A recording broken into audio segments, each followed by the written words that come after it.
मेरा नाम प्रतीक मिश्रा है। मैं वेस्ट बंगाल के एक गांव में रहता हूँ। मैं अभी इंजीनियरिंग का अभ्यास कर रहा हूँ और साथ में मैं एक सोलो बाइक राइडर भी हूँ। मैं अक्सर छुट्टियों के दिन या फिर वीकेंड पे अपने बाइक लेकर लॉन्ग राइड पे चला जाता हूँ। एक दिन मेरे साथ कुछ ऐसी घटना घटी जिसे आज भी सोचता हूँ तो मेरे शरीर की रूह तक कांपने लगती है। आज से 2 साल पहले की बात है। मैं अपने बाइक लेकर कोलकाता लॉन्ग राइड पे गया था।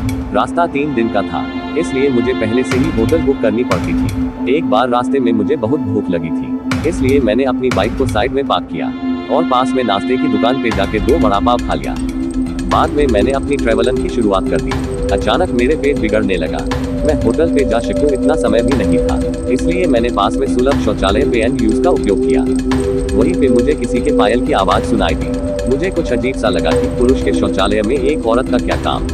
इसी समय वहाँ की लाइट चालू बंद होने लगी। मैं तो डर के मारे कांपने लगा। मेरे शरीर के रुंगटे खड़े हो गए। मैंने जोर से आवाज लगाई, कौन है जो यह मजाक कर रहा है? बाहर निकल के तुझे छोड़ूंगा नहीं। थोड़ी देर बाद वहाँ सब ठीक गया। मैं जल्दी से बाहर निकलने की कोशिश कर रहा था, लेकिन वॉशरूम का दरवाजा नहीं खुल पा रहा था। मैंने चौकीदार को आवाज लगाई तो उसने आके देखा तो दरवाजा बाहर से खुला था। फिर उसने आवाज लगाई, दरवाजा खुला है, आप थोड़ा धक्का लगाए। मैंने धक्का दिया तो दरवाजा खुल गया। मैं पैसा देकर बाहर निकल ही रहा था कि फिर से मेरा पेट खराब होने लगा। मुझे वापस उस खतरनाक वॉशरूम में नहीं जाना था, लेकिन मेरे पास और कोई चारा भी तो नहीं था। इस बार लगभग 2-3 मिनट हुई होगी कि वापस से लाइट चालू बंद होने लगी और साथ में कोई स्त्री की हंसने की आवाज भी आ रही थी। मुझे काफी डर लगने लगा था। मैं जल्द ही अपना काम पता के बाहर निकलने की कोशिश कर रहा था, लेकिन मैं वहीं से उठ ही नहीं पा रहा था। मुझे ऐसा लग रहा था कि कोई मुझे पर बैठ गया हो। मैं अपनी पूरी ताकत लगा के खड़ा हो गया और दरवाजा खोल के बाहर निकल गया। बाहर देखकर मैंने देखा कि सुलभ शौचालय का मुख्य दरवाजा बंद था और उस पर काफी सारे जीव जंतु चिपके हुए थे। ये सारा खौफनाक दृश्य देखकर मेरे तो प्राण ही निकल गए हो ऐसा महसूस होने लगा। मैं जोर जोर से रोने लगा।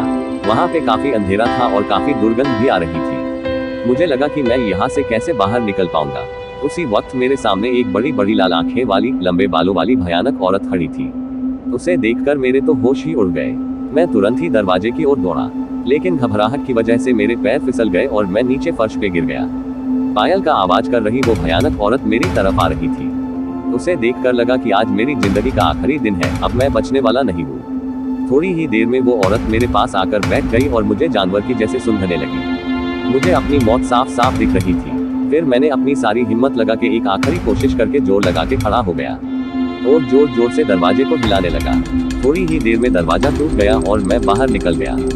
जब मेरी नजर बाहर खड़े लोगों के सामने पड़ी तो मैंने देखा कि लोग मेरे सामने ऐसे देख रहे थे जैसे मैं कोई पागलखाने से भाग आया हूँ। लोग मुझे यहाँ तक बोलने लगे कि पागल है क्या, पी के आया है। तभी वहाँ पास में खड़ा आदमी ने मेरे पास आके पूछा कि भाई तुम वहाँ अंदर क्या कर रहे थे? मैंने कहा भाई मैं कोई अंदर घूमने नहीं गया था, बल्कि टॉयलेट करने के लिए गया था। मेरी बात सुनकर उस भाई ने मुझसे कहा तुम जरा पीछे मुड़कर तो देखो। मैंने जब उस आदमी की बात सुनकर पीछे मुड़कर देखा तो मेरे तो होश ही उड़ गए। वही कोई भी शौचालय नहीं था, बल्कि एक पुराना टूटा फूटा खंडाल मकान था। ऊपर वाले की मेहरबानी थी कि मैं सही सलामत बच गया और उस भयानक देखने वाली चुड़ैल की चंगुल से बच निकला। दोस्तों, अगर आपको मेरी यह कहानी पसंद आई हो तो शेयर जरूर करना।